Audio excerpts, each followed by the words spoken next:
გადახურვა.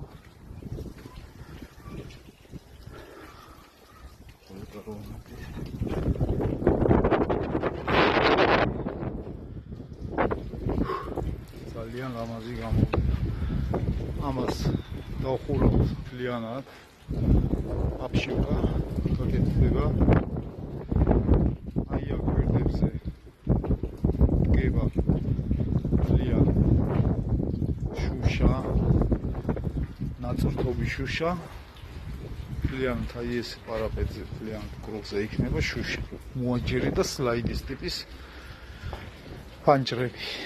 ოღონდ მაგას მე არ ვაკეთებ. მაგას მოსკო კომპანია გააკეთებს. ეს არის ჩვენს მიერ შესრულებული კონსტრუქცია და გადახურვა. აქ დაუდგა შოლობი და ქანება აქვს აქეთ. საერთო ჯამში არის 52 კვადრატი. ძალიან მაგარი გამოვიდა. ძალიან მაგარი.